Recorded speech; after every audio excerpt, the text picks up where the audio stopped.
ഭട്ടതിരിക്ക് ഒരു ആമുഖം ആവശ്യമില്ല. കാരണം കേരളത്തിൽ കാലിഗ്രാഫി എന്ന് പറയുന്ന ഒരു കലാരൂപത്തിന് കഴിഞ്ഞ ഒരു 5-10 വർഷം കൊണ്ട് ഉണ്ടായ പ്രാധാന്യം നിങ്ങൾക്കൊക്കെ അറിയാവുന്നതാണ്. നിങ്ങൾ ടെലിവിഷനിലും പത്രങ്ങളും ഒക്കെ ഇത് കാണുന്നതാണ്. അതുപോലെ തന്നെ എറണാകുളത്ത് നടക്കുന്ന കാലിഗ്രാഫി ഫെസ്റ്റിവൽ, ഇതൊക്കെ കഴിഞ്ഞ ഒരു വർഷങ്ങളിൽ, കഴിഞ്ഞ ഒരു ദശാബ്ദത്തിലേറെ കാലം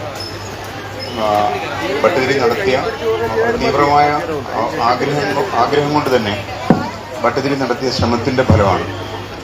ഇവിടെ ഇന്ന് രഞ്ജിത്തിനൊപ്പം ഞാൻ വരുമ്പോൾ എനിക്ക് ഉണ്ടായ ഒരു പ്രധാനപ്പെട്ട സന്തോഷം, ഇവിടെ ഈ വേദിയിൽ ഇരിക്കുന്ന ഗിരിജ ചേച്ചി, മിനി ചേച്ചി, രണ്ടുപേരും വേദിയിൽ ഇരിപ്പുണ്ട്. ഗിരിജ ചേച്ചിയുടെ പ്രിയപ്പെട്ട സുന്ദരേട്ടനാണ് വർഷങ്ങൾക്ക് മുമ്പ് ഭട്ടതിരിയോട് കാലിഗ്രാഫിയുടെ ഒരു ഫെസ്റ്റിവൽ, അല്ലേ, കാലിഗ്രാഫി ഫെസ്റ്റിവൽ സംഘടിപ്പിക്കണം, അതിൻ്റെ ഒരു പ്രാഥമിക ആലോചനകൾ നടക്കുന്ന സമയത്ത് ആ ആലോചനയിൽ അവർ രണ്ടുപേരും കൂടി ഇതിനെക്കുറിച്ച് ആലോചിക്കുമ്പോൾ അവിടെ ഞാനും ഉണ്ടായിരുന്നു. ആ സമയത്ത് വഴുതക്കാട് ഭട്ടതിരിയുടെ വീട്ടിൽ അന്ന് തുടങ്ങിയ ആ പരിശ്രമത്തിന് യഥാർത്ഥത്തിൽ സുന്ദർ എന്ന് പറയുന്ന എൻ്റെ പ്രിയപ്പെട്ട സുഹൃത്ത്, ജ്യേഷ്ഠ സഹോദരൻ സുന്ദർ നടത്തിയ, പിന്നെ വളരെ ആഗ്രഹത്തോടു കൂടി അദ്ദേഹം നടത്തിയ പ്രയത്നം, അതിനുവേണ്ടി നടത്തിയ ഇഫേർട്ട്, അത് ഞാൻ ഒന്നിച്ച് ഞങ്ങൾ പങ്കെടുക്കുകയുണ്ടായി. അതിനുശേഷം തിരുവനന്തപുരത്ത് തന്നെ ആ കാലിഗ്രാഫി ഫെസ്റ്റിവൽ നടക്കുകയും വർഷങ്ങൾ കൊണ്ട് ഭട്ടതിരി കാലിഗ്രാഫിയുടെ ഒരു ഏറ്റവും ബ്രാൻഡ് അംബാസഡർ എന്ന് പറയാൻ പറ്റുന്ന തരത്തിൽ അദ്ദേഹം ഇന്ന് കേരളത്തിലെ അക്ഷരകലയുടെ ഏറ്റവും അത് പ്രചരിപ്പിക്കുന്ന കാര്യത്തിൽ ഏറ്റവും സജീവമായി നിരന്തരമായി പരിശ്രമിച്ചുകൊണ്ടിരിക്കുകയാണ്. അദ്ദേഹത്തോടൊപ്പം ഇന്ന് നിങ്ങൾ കുട്ടികൾക്ക് അദ്ദേഹത്തിൻ്റെ ഈ വരയുടെ മാന്ത്രികത മനസ്സിലാക്കാൻ കഴിയുന്ന ഒരു വേദിയാണിത്. നിങ്ങളെ ഓരോരുത്തരെയും ഞാൻ ഈ വേദിയിലേക്ക് സ്വാഗതം ചെയ്യുന്നു. എല്ലാവർക്കും നമസ്കാരം. കാലിഗ്രാഫിയെ പറ്റി അറിയാവുന്നവർ ഉണ്ടാകുമെന്ന് ഞാൻ കരുതുന്നു. അറിയാൻ വയ്യാത്തവർക്ക് എനിക്കറിയാവുന്ന കുറച്ച് കാര്യങ്ങൾ ഞാൻ പറഞ്ഞു തരാം. കാലിഗ്രാഫിയെ പറ്റി അറിയാവുന്നവരുണ്ടോ?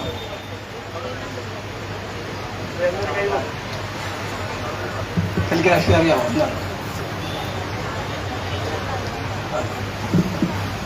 കാലിഗ്രാഫി എന്ന് കേട്ടിട്ടുള്ളവരുണ്ടോ? എന്താണ് കാലിഗ്രാഫി?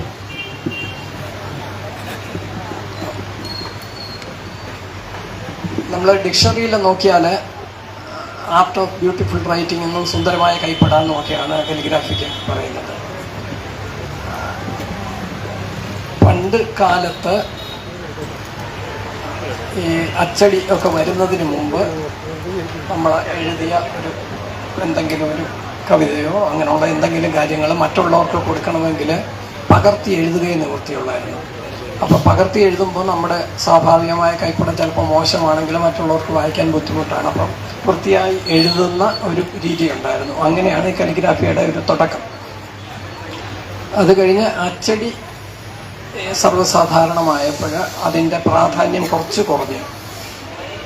അതിനുശേഷം കാലിഗ്രാഫിക്ക് വേറൊരു മാനം കിട്ടുകയാണ്. കാലിഗ്രാഫി ഈ ചിത്രകല പോലെ ഒരു സ്വതന്ത്ര കലാരൂപമായിട്ട് മാറുകയായിരുന്നു.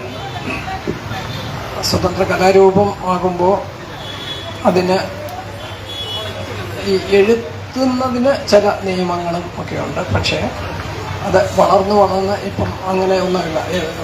നല്ല സ്വാതന്ത്ര്യത്തോടെ നമുക്ക് ചെയ്യുന്ന ഒരു കലാരൂപം, പ്രത്യേകിച്ച് വലിയ നിബന്ധനകളോ ഒന്നുമില്ലാതെ തന്നെ ചെയ്യാൻ പറ്റുന്ന ഒരു കലാരൂപമായിട്ടാണ് മാറിയിരിക്കുന്നത്. അപ്പോൾ അങ്ങനെ ഒക്കെയാണ് കാലിഗ്രാഫിയുടെ ഒരു ചരിത്രം ഒക്കെ നിൽക്കുന്നത്. അപ്പം ഇനിയും ഇത്രയും മനസ്സിലായ സ്ഥിതിക്ക് കാലിഗ്രാഫി ചെയ്യാൻ നമുക്ക് എന്താണ് വേണ്ടതെന്ന് നിങ്ങൾക്കറിയാമോ? എന്ത് വേണം കാലിഗ്രാഫി ചെയ്യാമെങ്കിൽ?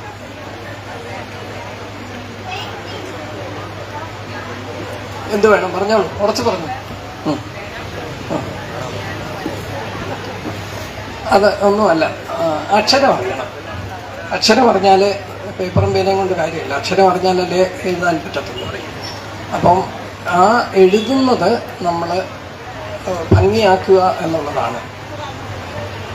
ഭംഗിയാക്കുക എന്ന് വെച്ചാൽ ഇപ്പം മലയാളം ഇവിടെ എല്ലാവർക്കും അറിയാമെന്നാണ് നിങ്ങളെല്ലാം വിചാരിക്കുന്നത്. എല്ലാവർക്കും അറിയാൻ വയ്യ എന്നാണ് ഞാൻ പറയുന്നത്.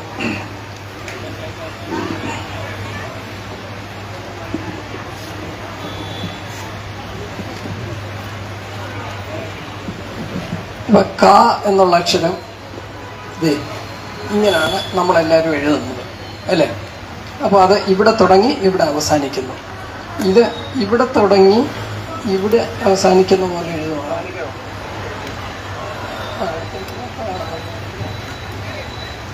അങ്ങനെ എഴുതാൻ പറ്റുമെങ്കിൽ കുറച്ചുകൂടെ അറിയാവുന്നതാണ്. ഇപ്പം ഇവിടെ ഇരിക്കുന്ന ആളാ വായിക്കുന്നെങ്കിൽ എന്ത് ചെയ്യും? ഇങ്ങനെ എഴുതണം. ഇവിടെ ഇരിക്കുന്ന ആൾക്കാ വായിക്കണ്ടെങ്കിൽ ഇങ്ങനെ എഴുതണം. അവിടെ ഇരിക്കുന്ന ആൾക്കാ വായിക്കണ്ടെങ്കിൽ ഇങ്ങനെ എഴുതണം. അപ്പം അങ്ങനെ എല്ലാം എഴുതാൻ പറ്റിയാലാണ് അക്ഷരം നമുക്ക് ശരിക്കും അറിയാം എന്നുള്ളത്. അല്ലെങ്കിൽ നമ്മൾ പണ്ട് പഠിച്ച പോലെ വരച്ചുകൊണ്ടിരിക്കുന്നു എന്നേ അർത്ഥമാകുന്നുള്ളൂ. മലയാള അക്ഷരം എല്ലാവർക്കും അറിയാവുന്നല്ലേ വിചാരിക്കുന്നു. ഞാനൊന്ന് എഴുതി കാണിക്കാം.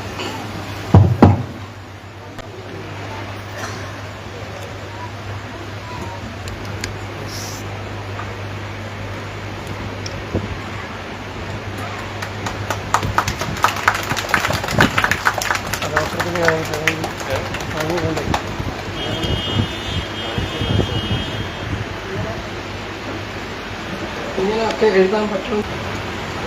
നമ്മൾ അക്ഷരം എഴുതി പഠിക്കുക. പിന്നെ പ്രാഥമികമായ കാര്യം അക്ഷരങ്ങൾക്കെല്ലാം ഒരു അനാറ്റമിയാണ്. അപ്പോൾ അത് ശരിക്കും മനസ്സിലാക്കുക എന്നുള്ളതാണ് ഏറ്റവും പ്രാഥമികമായ കാര്യം. അപ്പോൾ അത് ശരിക്കും മനസ്സിലാക്കി കഴിഞ്ഞാൽ പിന്നെ നമ്മൾ അതിനെ മനോഹരമാക്കാൻ വേണ്ടിയിട്ട് പലതരം ടൂളുകൾ ഉപയോഗിക്കാം. അക്ഷരം ശരിക്കും മനസ്സിലാക്കണമെങ്കിൽ നേരത്തെ പറഞ്ഞതുപോലെ ധാരാളം എഴുതുക എന്നുള്ളതാണ്. കുറച്ചു കാലം മുമ്പ് അജയ് എന്ന് പറയുന്ന ഒരു കുട്ടി കലിഗ്രാഫി പഠിക്കണം എന്ന് പറഞ്ഞ് എൻ്റെ അടുത്ത്. അപ്പോൾ എന്താണ് ചെയ്യുന്നതെന്ന് ചോദിച്ചപ്പോൾ ബോംബെ NIDയിൽ അഡ്മിഷൻ കിട്ടിയിരിക്കുകയാണ് എന്ന് പറഞ്ഞു. NIDയിൽ അഡ്മിഷൻ കിട്ടുന്നത് കുറച്ച് ബുദ്ധിമുട്ടുള്ള കാര്യമാണ്. ഓൾ ഇന്ത്യ എൻട്രൻസൊക്കെ വലിയ പാടാണ്. അപ്പോൾ ഞാൻ ചോദിച്ചു അവിടെ പോകുന്നില്ല എന്ന് ചോദിച്ചാൽ അല്ല, എനിക്ക് 1 വർഷം കലിഗ്രാഫി പഠിച്ചിട്ടേ ഞാൻ പോകുന്നുള്ളൂ എന്ന് പറഞ്ഞു. അപ്പോൾ കലിഗ്രാഫി പഠിക്കാൻ വേണ്ടി എന്താ ചെയ്യേണ്ടതെന്ന് ഞാൻ ചോദിച്ചപ്പോൾ ഈ അക്ഷരങ്ങൾ ശരിക്കും മനസ്സിലാക്കണം. അതിനുവേണ്ടി ഈ വെറുതെ പേന കൊണ്ടോ പെൻസിൽ കൊണ്ടോ ഓരോ അക്ഷരവും എഴുതി പഠിക്കണം എന്ന് പറഞ്ഞു. അപ്പോൾ അജയ് അത് സമ്മതിച്ചിട്ട് പോയി. 2-3 ദിവസം കഴിഞ്ഞപ്പോൾ 200 പേജിൻ്റെ ഒരു നോട്ട് ബുക്കുമായിട്ട് വന്നു. എന്നൊരു അക്ഷരം മാത്രമാണ് അതിനകത്ത്. 15,000 20,000 പ്രാവശ്യം തന്നെ എഴുതിയിട്ടുണ്ട്. അപ്പോൾ അജയ് തന്നെ പറഞ്ഞു, ആദ്യം എഴുതിയതും അവസാനം എഴുതിയതും തമ്മിലുള്ള വ്യത്യാസം നമ്മുടെ കൈ ശരിക്കും വഴങ്ങി കിട്ടുമ്പോൾ നമുക്ക് നല്ലപോലെ എഴുതാൻ പറ്റും. അത് കഴിഞ്ഞ് 2 ദിവസം കഴിഞ്ഞപ്പോൾ അടുത്ത നോട്ട് ബുക്ക് എന്നുള്ള അക്ഷരം. അങ്ങനെ കുറേ നാൾ ഇങ്ങനെ ആഴ്ചയിൽ 1-2 പ്രാവശ്യമൊക്കെ വരും. ഓരോ അക്ഷരം എഴുതിക്കൊണ്ടുവന്ന 50-60 നോട്ട് ബുക്കുകളുമായിട്ടാണ് അജയ് പോകുന്നത്. അപ്പോൾ അങ്ങനെ പഠിച്ച അക്ഷരം നമുക്ക് ശരിക്കും അറിയാമെന്നുണ്ടെങ്കിൽ നമുക്ക് എല്ലാവരും പറഞ്ഞില്ല കണ്ണടച്ചെഴുതാമെന്ന് പറഞ്ഞാൽ അതേപോലെ നമുക്ക് അത്ര തിട്ടമാണ്.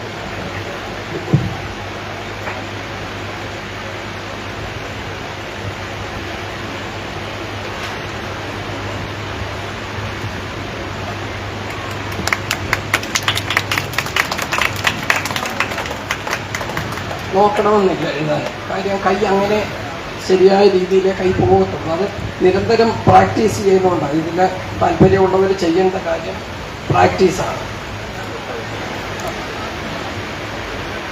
എല്ലാ ദിവസവും വെളുപ്പിന് 3 മണിക്ക് എണീറ്റ് ഞാൻ 2 മണിക്കൂർ കലിഗ്രാഫി ഇപ്പോഴും പ്രാക്ടീസ് ചെയ്യുന്നുണ്ട്. ഇന്ന് രാവിലെ പ്രാക്ടീസ് ചെയ്തിട്ടാണ് വരുന്നത്. അപ്പം അങ്ങനെ എല്ലാ ദിവസവും പ്രാക്ടീസ് ചെയ്യുമ്പോൾ കൈക്ക് നല്ല തഴക്കം കിട്ടിയിരിക്കുകയാണ്. ഒരു സംശയവുമില്ലാതെ എഴുതാൻ ഒരു മടിയുമില്ല വരുന്നത്. കുട്ടികളോടൊക്കെ പറയുന്നത് ഞാൻ പറഞ്ഞു കൊടുക്കുമ്പോൾ അവർ ബുദ്ധിമുട്ടാണ്, എല്ലാ ദിവസവും പ്രാക്ടീസ് ചെയ്യാൻ സമയമില്ല, അസൈൻമെൻറ്റ് എന്നൊക്കെയാണ് കുട്ടികളെ പറയുന്നത്. ന്യായം അങ്ങനെ എന്നാലും സമയം കിട്ടുമ്പോൾ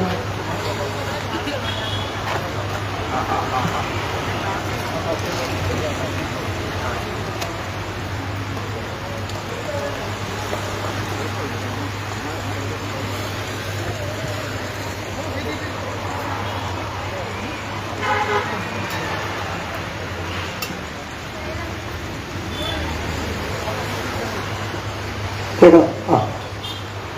അപ്പം സമയമില്ല എന്നുള്ളതാണ് പ്രധാന കാര്യം. അപ്പം ഒരു കുട്ടി പറഞ്ഞ് എനിക്ക് തീരെ സമയമില്ല, കോളേജിലെ അസൈൻമെൻ്റ് ഉണ്ട്, അത് എഴുതി തീരുമ്പോൾ തന്നെ ഒരുപാട് വൈകുന്നു. അപ്പം ഞാൻ പറഞ്ഞു സമയമില്ലവർക്കുമുണ്ട്. ഇല്ല സാറേ സമയമില്ല എന്നാണ് പറഞ്ഞത്. അപ്പം ഞാൻ ചോദിച്ചു രാവിലെ എത്ര മണിക്കാണ് എഴുന്നേൽക്കുന്നതെന്ന് ചോദിച്ചു. അപ്പോൾ 6 മണിക്കാണ് എഴുന്നേൽക്കുന്നത്. അപ്പോൾ ഞാൻ പറഞ്ഞു 5 മണിക്ക് എഴുന്നേറ്റാൽ 1 മണിക്കൂർ എഴുതാൻ സമയം കിട്ടുമല്ലോ, അത്രയും എഴുതിയാൽ മതി. 1 മണിക്കൂർ എങ്കിലും ദിവസവും എഴുതുകയാണെങ്കിൽ നമുക്ക് ഈ കൈയുടെ വഴക്കത്തിന് നല്ല ഒരു പ്രയോജനം ചെയ്യും. അപ്പോൾ അത് എഴുതി എല്ലാ ദിവസവും പ്രാക്ടീസ് ചെയ്യുക എന്നുള്ളതാണ് പ്രധാന കാര്യം. അതുപോലെ കുട്ടികളോട് എനിക്ക് പറയാനുള്ളത് ഒരു കാര്യം എന്ന് വെച്ചാൽ, ഇത് എല്ലാവരെ കൊണ്ടും പറ്റുന്ന ഒരു കാര്യമാണ് കാലിഗ്രാഫി. അല്ലാതെ എനിക്ക് ചിത്രം വരയ്ക്കാൻ അറിയാൻ വയ്യ അതുകൊണ്ട് എനിക്ക് കാലിഗ്രാഫി ചെയ്യാൻ പറ്റില്ല എന്ന് പറയരുത്. എനിക്ക് എൻ്റെ കൈപ്പട മോശമാണ് അതുകൊണ്ട് കാലിഗ്രാഫി ചെയ്യാൻ പറ്റില്ല, അതൊന്നും ഒരു ന്യായമേ അല്ല. എല്ലാവർക്കും പറ്റുന്ന ഒരു കാര്യമായിട്ടാണ് ഞാൻ കാലിഗ്രാഫിയെ കാണുന്നത്. അതായത് ചിലർക്ക് അത് 1 വർഷം കൊണ്ട് ചിലപ്പോൾ ശരിയാകും, ചിലപ്പോൾ 5 വർഷം കൊണ്ടായിരിക്കും, ചിലപ്പോൾ 10 വർഷം കൊണ്ടായിരിക്കും. ആ ഒരു വ്യത്യാസമേ ഉള്ളൂ. അത് അല്ലാതെ ആർക്കും പറ്റാത്തതില്ല എന്നാണ് ഞാൻ കരുതുന്നത്. വേറൊരു കാര്യം എന്ന് വെച്ചാൽ 2 ദിവസം എഴുതിയിട്ട് സ്വയം തീരുമാനിക്കുകയാണ് എന്നെ കൊണ്ട് പറ്റില്ല എന്ന്.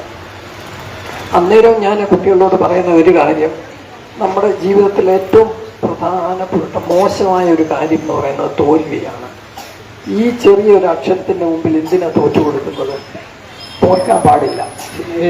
നമ്മൾ എഴുതി അത് ശരിയാക്കും എന്നുള്ള തീരുമാനം ഉണ്ടെങ്കിൽ നമുക്കെല്ലാവർക്കും പറ്റും. അപ്പം ഞാൻ പറഞ്ഞില്ലേ, വേറെ ഒരുപാട് ടൂളുകളുണ്ട്. ആ ടൂളുകളെ കൂടെ പരിചയപ്പെടുത്തി തരാം. നേരത്തെ എഴുതിയ ഈ ടൂളിൻ്റെ പേര് ഓട്ടോമാറ്റിക് പെൻ എന്നാണ്. ഈ ഓട്ടോമാറ്റിക് പെന്നിന് നിബില്ല, 2 മെറ്റൽ പീസ് ഇങ്ങനെ ചേർത്ത് വെച്ചേക്കുന്നു. അതുകൊണ്ട് നമുക്ക് എഴുതാം.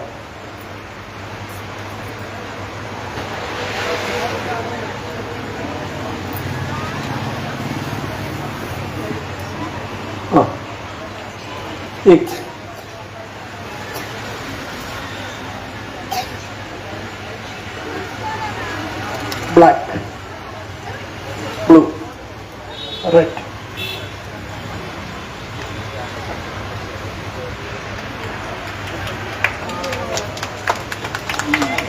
നമുക്ക് വലുതായിട്ട് എഴുതേണ്ടി വരുവാണെങ്കിൽ വലിയ ടൂൾ എടുക്കുക. നിങ്ങളൊക്കെ ചിലപ്പോൾ സ്കൂളിലുമൊക്കെ പോസ്റ്ററും ഒക്കെ ചെയ്യേണ്ടി വരുമ്പോൾ വലിയ പോസ്റ്ററിൽ വലിയ അക്ഷരം വേണമെന്ന് പറഞ്ഞ് ആകെ കയ്യിൽ ഈ മാർക്കറേ ഉള്ളൂ. അപ്പോൾ അതുകൊണ്ട് ഇങ്ങനെ വലുതായിട്ട് എഴുതിയെന്ന് വെച്ച് അക്ഷരം വലുതാകുന്നില്ല. അക്ഷരത്തിൻ്റെ ആ രൂപം മാത്രമേ വലുതാകുന്നുള്ളൂ, പക്ഷെ അത് വലിയ അക്ഷരമാകുന്നില്ല. വലുതായിട്ട് എഴുതണമെന്നുണ്ടെങ്കിൽ വലിയ പേന ഉപയോഗിക്കണം.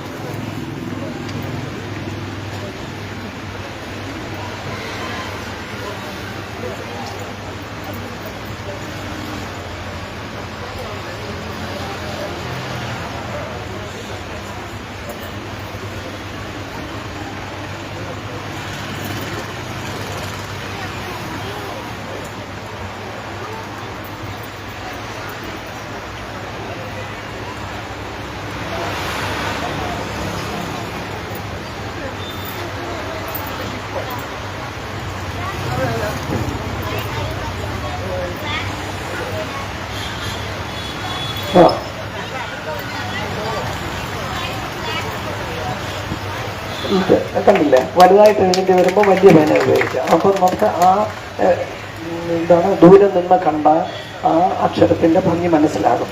അല്ലാതെ ചെറിയ പേന കൊണ്ട് വലുതായിട്ട് എഴുതിയാൽ ആ ഇത് കിട്ടില്ല.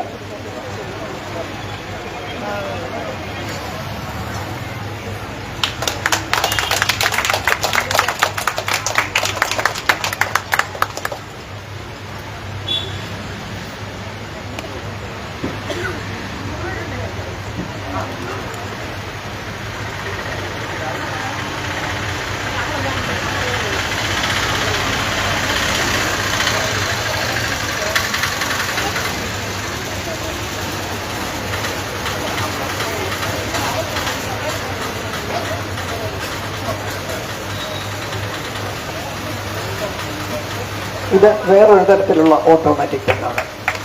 അപ്പോൾ അതുകൊണ്ട് എഴുതുമ്പോൾ ഈ ഒരു രീതിയിലൊക്കെ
ആ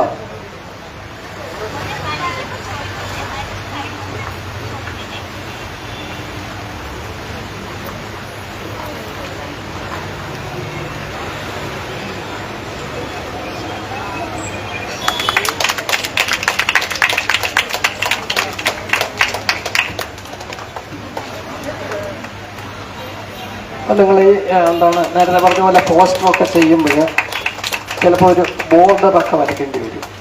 അതൊക്കെ ഇപ്പോൾ ഈ പേന കൊണ്ടാകുമ്പോൾ നല്ല രസമായിട്ട് വരയ്ക്കാൻ പറ്റും.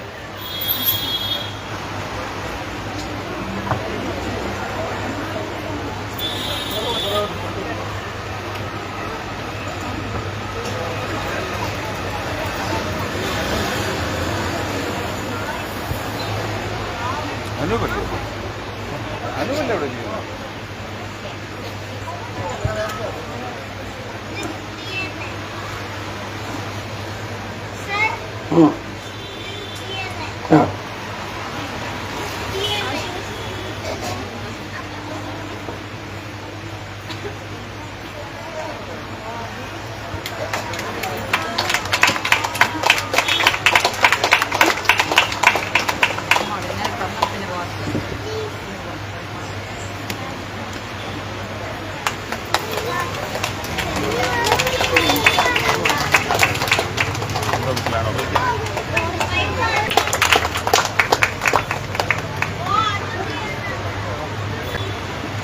ഈ കലിഗ്രാഫിയുടെ ഈ ടൂളുകൾ നമ്മുടെ കേരളത്തിൽ നിന്നും കിട്ടില്ല. അതാണ് വേറൊരു വലിയ ദുരന്തം. കേരളത്തിൽ കലിഗ്രാഫി ഇല്ലാത്തത് കൊണ്ടാണ് ഭാഷകൾക്ക് ഇപ്പം ഞാൻ ഈ എഴുതി കാണിച്ച ടൂള് കൊണ്ട് ഹിന്ദിയോ അറബിയോ എഴുതാൻ പറ്റില്ല. അതിന് ഇത് ഈ ടൂളുകൾ കണ്ടില്ലേ, ഇത് സ്ട്രെയിറ്റ് ആയിട്ടാണ് കട്ടിങ്, ഇത് കണ്ടില്ല, ഇത് ചരിഞ്ഞാണ്. അപ്പം ഇത്തരം ടൂളുകളാണ് ഇപ്പം ഈ ഹിന്ദി ഒക്കെ എഴുതാൻ വേണ്ടിയിട്ട് ഉപയോഗിക്കുന്നത്.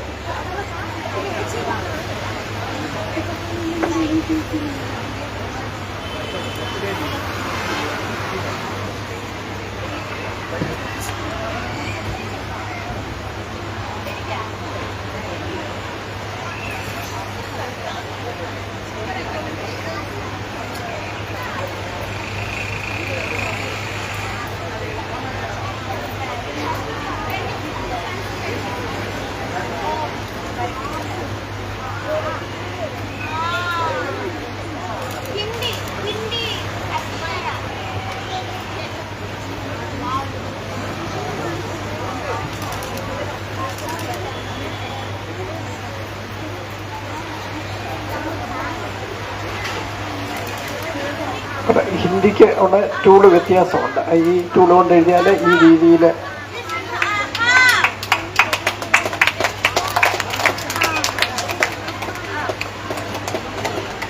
നേരത്തെ ഞാൻ പറഞ്ഞില്ലേ, അച്ചടിക്ക് ശേഷം ഇതിനെ ഒരു കലാരൂപമായി മാറിയപ്പോൾ വായനയേക്കാൾ കൂടുതൽ പ്രാധാന്യം അതിൻ്റെ കാഴ്ചയ്ക്കാണ്. കാണാൻ നല്ലതായിരിക്കുക എന്നുള്ളതാണ്. അപ്പോൾ വായനയ്ക്ക് തീരെ പ്രാധാന്യമില്ല എന്ന് തന്നെ പറയാം. ഞാൻ എല്ലാ ദിവസവും ഈ ചെയ്ത് സോഷ്യൽ മീഡിയയിൽ ഇടുമ്പോൾ പലരും എന്നെ വിളിച്ച് പരാതി പറയാറുള്ളത് വായിക്കാൻ പറ്റുന്നില്ല എന്നുള്ളതാണ്. അപ്പം ഞാൻ പറയുന്നു കാണാൻ വേണ്ടിയിട്ടാണ്.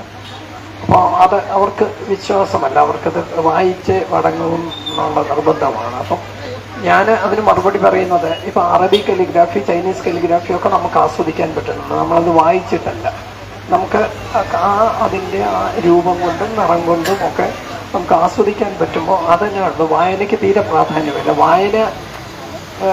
വായിച്ചാൽ ചിലപ്പോൾ ചില കുഴപ്പങ്ങളും ഉണ്ടാകാം. നമ്മുടെ ആശയവുമായിട്ട് എതിരായി നിൽക്കുന്ന ഒരു കാര്യമാണ് എഴുതിയിരിക്കുന്നെങ്കിൽ നമുക്ക് ആ വർക്കിനോടായിരിക്കും വിമുഖത തോന്നുന്നത്. അപ്പം അങ്ങനെ ഉണ്ടാക്കാൻ പാടില്ല. അതുകൊണ്ടാണ് ഞാൻ പറയുന്നത് വായനയ്ക്കല്ല, വായിക്കാതെ കാണാൻ വേണ്ടിയിട്ടാണ്. കാണാനാകുമ്പോൾ ഒരു ബ്രഷ് സ്ട്രോക്ക് പോലും കലിഗ്രാഫി ആയിട്ടാണ് കണക്കൂട്ടുന്നത്.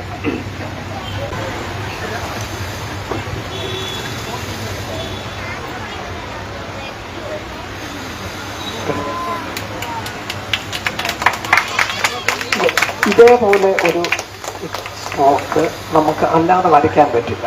അതുകൊണ്ടാണ് ഞാൻ ഇപ്പോൾ പറയുന്നത്, കലിഗ്രാഫി നമ്മൾ ബ്രഷ് കൊണ്ട് ചെയ്യുമ്പം അത് എപ്പോഴും നമ്മുടേതായിരിക്കും. ചിലപ്പോൾ ഈ കുട്ടികളൊക്കെ ചിലപ്പോൾ ഔട്ട്ലേ ഒരക്ഷരം എഴുതാൻ വേണ്ടിയിട്ട് എന്താണ് പ്രോജക്റ്റിലും ഇതിലുമൊക്കെ അക്ഷരം എഴുതാനും വേണ്ടി ഔട്ട്ലൈൻ വരച്ചിട്ട് സ്കെച്ച് പെൻ കൊണ്ട് ഫില്ല് ചെയ്തെടുക്കുന്നത്. അതിനെ കലിഗ്രാഫി ആയിട്ട് കൂട്ടാൻ പറ്റില്ല, അത് ലെറ്ററിങ് ആണ്. കലിഗ്രാഫി എന്ന് പറയുമ്പോൾ ആ സ്ട്രോക്കാണ്. ഹൈദരാബാദിൽ ഉള്ള പരമേശ്വര രാജു എന്ന് പറയുന്ന കലിഗ്രാഫർ, അദ്ദേഹം ഇന്ത്യയിലെ പ്രായം കൂടിയ കലിഗ്രാഫർമാരിൽ ഒരാളാണ്. അദ്ദേഹം ഒരക്ഷരം പോലും എഴുതാറില്ല. ഈ സ്ട്രോക്കുകൾ കൊണ്ട് മാത്രമാണ് അദ്ദേഹം കലിഗ്രാഫി ചെയ്യുന്നത്. ഐക്കണി കലിഗ്രാഫർ എന്നാണ് അദ്ദേഹത്തെ പറഞ്ഞത്. ഐക്കൺ പോലുള്ള ചെറിയ ചെറിയ രൂപങ്ങളാണ് അദ്ദേഹത്തിൻ്റെ കലിഗ്രാഫി മുഴുവൻ. അത് വെച്ചിട്ട് രാമായണം മുഴുവൻ അദ്ദേഹം ഇത്തരം സ്ട്രോക്കുകൾ കൊണ്ട് ചെയ്തിട്ടുണ്ട്. അതിനകത്തിപ്പം എന്താണ്, ഒരു അശോകവനികയിൽ സീത ഇരിക്കുന്നു, ഹനുമാൻ അടുത്ത് നിൽക്കുന്ന ഒരു ഇതേപോലുള്ള സ്ട്രോക്കുകൾ മാത്രമേ ഉള്ളൂ. കണ്ടാൽ നമുക്കത് സീതയാണെന്നും ഹനുമാനാണെന്നും മനസ്സിലാകും. അല്ലാതെ ചിലപ്പോൾ വരച്ചു വെച്ച ഒരു പടമാണെങ്കിൽ നമുക്കൊരു സ്ത്രീയും ഒരു കുരങ്ങനുമാണെന്ന് തോന്നുന്നത് പോലെ അല്ല ഇതിന്. അത്ര സാമ്യമാണ് ഈ സ്ട്രോക്കുകൾ. ആ സ്ട്രോക്കുകൾ അക്ഷരത്തെക്കാൾ കൂടുതൽ ആൾക്കാരിലേക്ക് സംവദിക്കുന്നുണ്ടെന്നാണ് മനസ്സിലാകുന്നത്.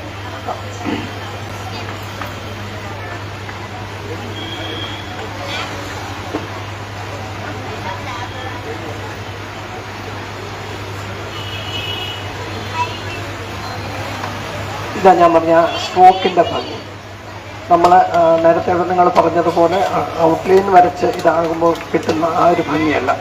ഈ ഒരു സ്ട്രോക്ക് എന്ന് വെച്ചാൽ എൻ്റേത് മാത്രമാണ്, ഓരോരുത്തരും വരയ്ക്കുന്നതാണ്. അതേസമയം നമ്മൾ ഔട്ട്ലൈൻ ഇട്ട് ഫില്ല് ചെയ്താൽ അതേപോലെ വേറൊരാൾക്ക് കോപ്പി ചെയ്യാൻ പറ്റും. അത് ഇപ്പം നമ്മുടേതല്ല, നമ്മൾ ആ അക്ഷരത്തിൻ്റെ ആ രൂപം ഒപ്പിക്കുന്നു എന്ന് മാത്രമേ ഉള്ളൂ. ഈ സ്ട്രോക്കിൻ്റെ ഭംഗി ഈ കലിഗ്രാഫിയിൽ മാത്രമേ കിട്ടുകയുള്ളൂ.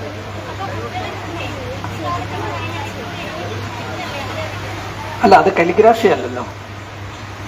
അല്ലാതെ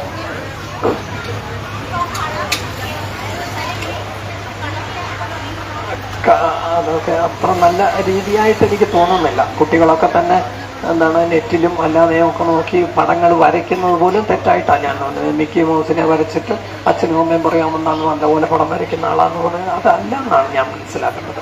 കാര്യം അതെന്ന് വെച്ചാൽ അത് നേരത്തെ വരച്ച് ഒരാൾ വരയ്ക്കുന്നത് പോലെ വരയ്ക്കുകയാണ്. അതല്ല വേണ്ടത്. നമുക്ക് നമ്മുടേതായ രീതിയിൽ. അതുകൊണ്ടാണ് ഞാൻ പറയുന്നത് ഇതിന് നിബന്ധനകളൊന്നുമില്ല, എങ്ങനെ വേണമെങ്കിലും നമുക്ക് വരയ്ക്കാം. ഓരോരുത്തരും വരയ്ക്കുന്നത് അവരുടെ സ്വന്തമായിരിക്കും. ഞാൻ വരയ്ക്കുന്നത് പോലെ അല്ല നിങ്ങൾ ആരും വരയ്ക്കുന്നത്, എന്നേക്കാൾ നന്നായിട്ടാണ് വരയ്ക്കേണ്ടത്. അപ്പോൾ അങ്ങനെയാണ് ചെയ്ത് വെച്ചിരിക്കുന്നത്. നമ്മൾ ഒരു പടം നോക്കി വരയ്ക്കുമ്പോൾ അയാൾ വരച്ചതുപോലെ ആകാനാണ് നമ്മൾ ശ്രമിക്കുന്നത്. അയാൾ വരച്ചതുപോലെ അല്ല നമ്മളാകേണ്ടത്, അതിനേക്കാൾ നന്നായിട്ടാണ് ആകേണ്ടത്. അപ്പം ഒരു കാരണവശാലും ഒരു ചിത്രം നോക്കി വരയ്ക്കരുത്. ഒരു പൂവിൻ്റെ പടം വരയ്ക്കണമെങ്കിൽ ഒരു പൂവെടുത്ത് വെച്ചിട്ട് ആ പൂവിനെ നോക്കി വരയ്ക്കുക, അല്ലാതെ പൂവിൻ്റെ ചിത്രം നോക്കി വരയ്ക്കരുത്. ആ പൂവിനെ നോക്കി വരച്ചാൽ ആ പൂ പോലെ നമ്മൾ വരയ്ക്കാനാണ് നോക്കുന്നത്, മറ്റേത് അയാൾ വരച്ചതുപോലെ. അപ്പം ഞാൻ എഴുതുന്നത് പോലെ എഴുതാൻ ഞാനുണ്ട്. ഞാൻ ചത്തു കഴിഞ്ഞിട്ട് ഞാൻ എഴുതുന്ന പോലെ എഴുതിയിട്ടുണ്ട്. ഉള്ളപ്പം ഞാൻ എഴുതുന്ന പോലെ എഴുതാൻ ഞാനുണ്ട്. നിങ്ങൾ എന്നേക്കാൾ നന്നായിട്ടാണ് എഴുതുന്നത്. ഇത് വേറൊരു ടൂളാണ്, റൂളിംഗ് പെൻ എന്നാണ് ഇതിന് പറയുന്നത്.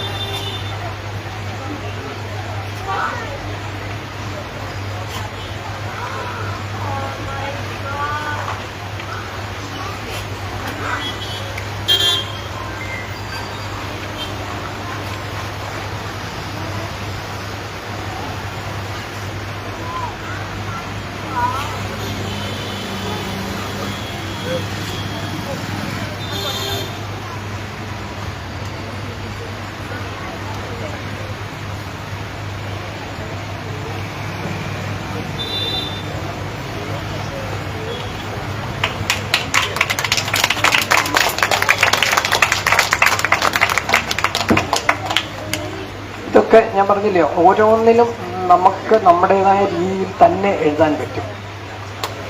ഞാൻ എഴുതുന്ന പോലെ അല്ല വേറൊരാൾ എഴുതിയാൽ കിട്ടുന്ന. ഒരേ പേന നമ്മൾ ഉപയോഗിക്കും. നമ്മൾ കമ്പ്യൂട്ടറിലൊക്കെ ചില കലിഗ്രാഫി ചെയ്യുന്നവരുണ്ട്.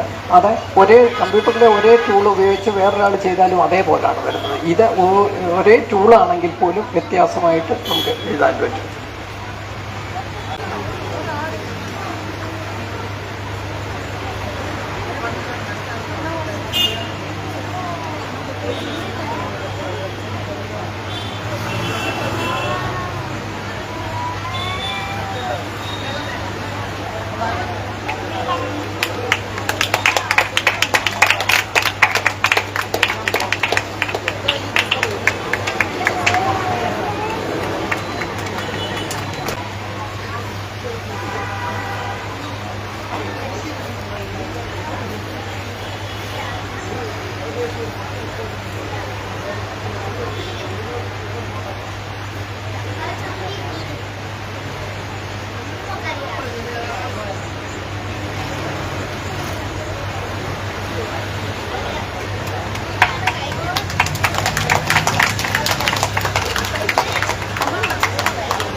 അക്ഷരങ്ങൾ ഒന്നും ഇല്ലെങ്കിൽ പോലും ഒരു കമ്പ്യൂട്ടർ ഒരു കാലിഗ്രാഫി വർക്കായി എന്നുള്ളതാണ്.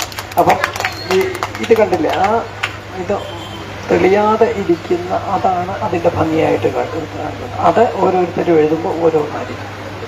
ഞാൻ ചില ഇൻ്റർവ്യൂവിലൊക്കെ പറഞ്ഞിട്ടുണ്ട്, ചിത്രകലയെക്കാളും ഒരു പടി മുകളിലാണ് കാലിഗ്രാഫി എന്ന് പറയുമ്പോൾ പലരും എന്നെ ഫോണിൽ വിളിച്ച് ചൂടാവാറുണ്ട്. അത് ശരിയല്ല. ചിത്രം വരയ്ക്കുന്നവരെ സംബന്ധിച്ച് അവർ ചെയ്യുന്നതാണ് മഹത്തായ കല.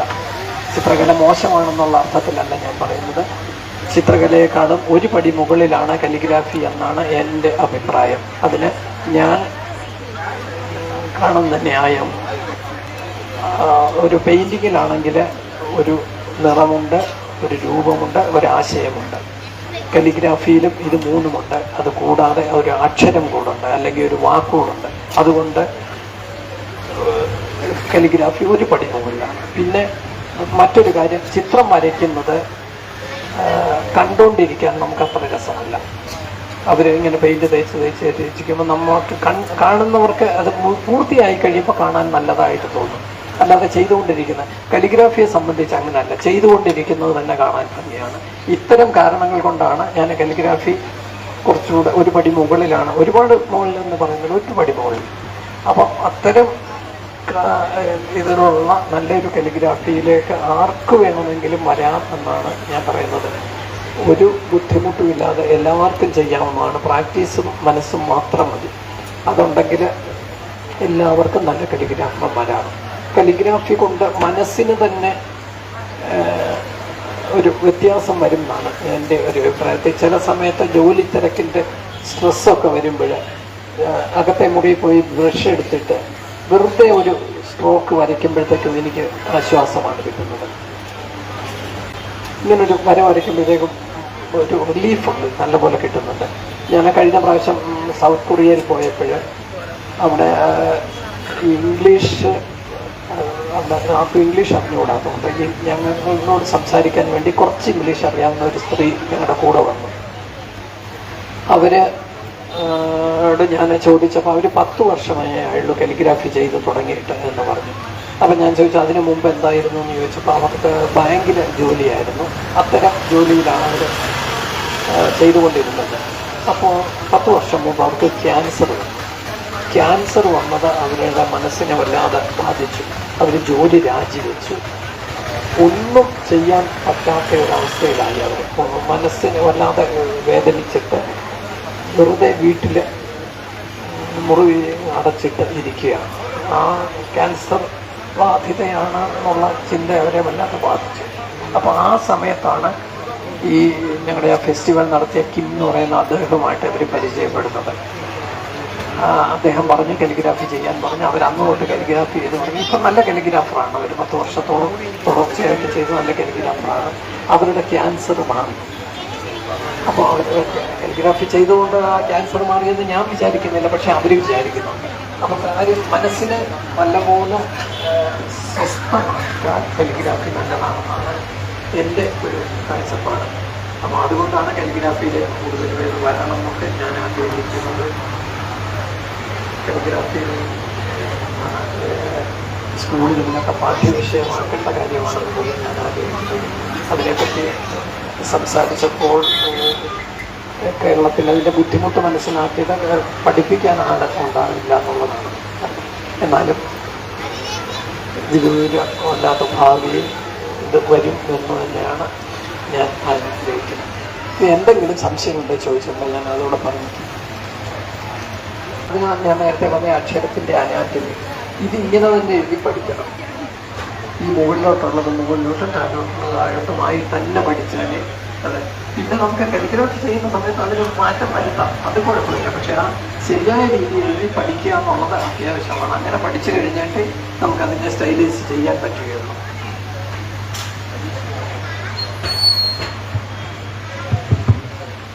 പട്ടേരി, ഭയാനകമെന്ന് എഴുതുമ്പോൾ ഭയം തോന്നുന്നത് എങ്ങനെയാണ്?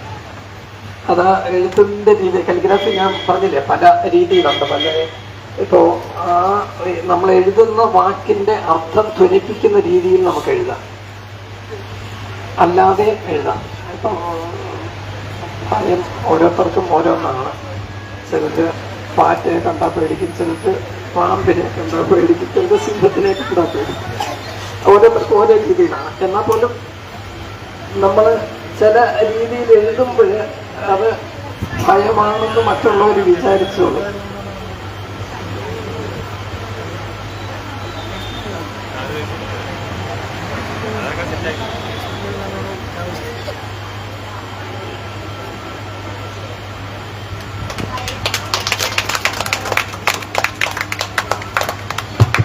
ഒരു സ്നേഹം ഒന്നില്ലേ?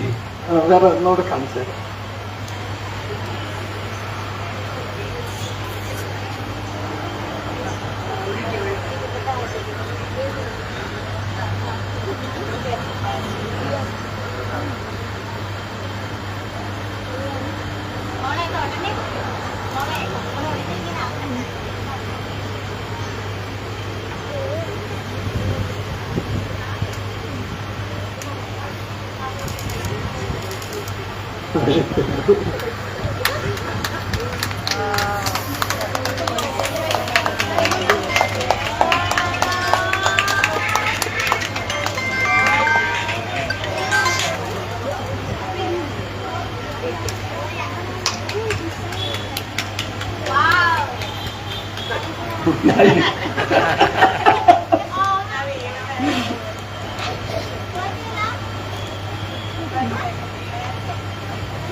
അതായത്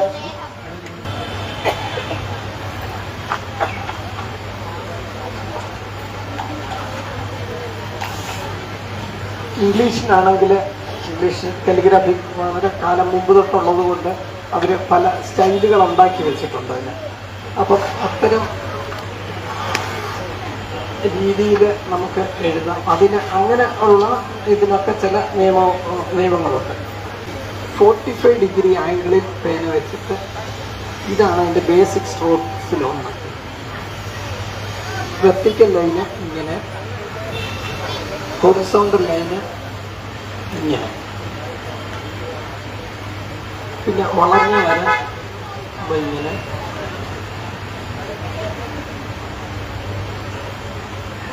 ഈ ഇത്രയും സ്ട്രോക്കുകൾ ഉണ്ടെങ്കിൽ എല്ലാ അക്ഷരവും എഴുതാൻ പറ്റും.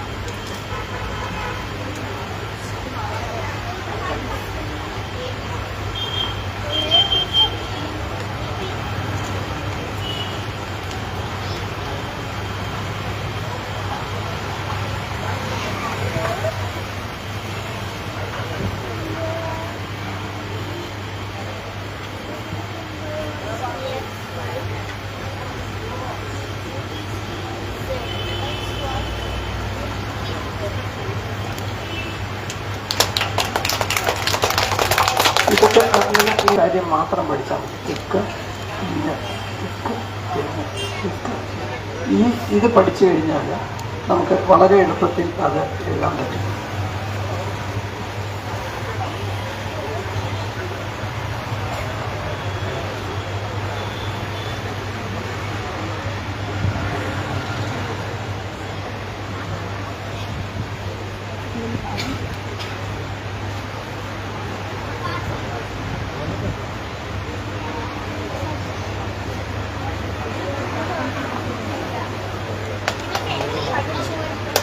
നല്ല പഠിച്ചു. നേരത്തെ പറഞ്ഞതുപോലെ പഠിപ്പിക്കാൻ ഇവിടെ ആരും ഇല്ലല്ലോ. കേരളത്തിലാരും പഠിപ്പിക്കാനില്ലാത്തതുകൊണ്ട്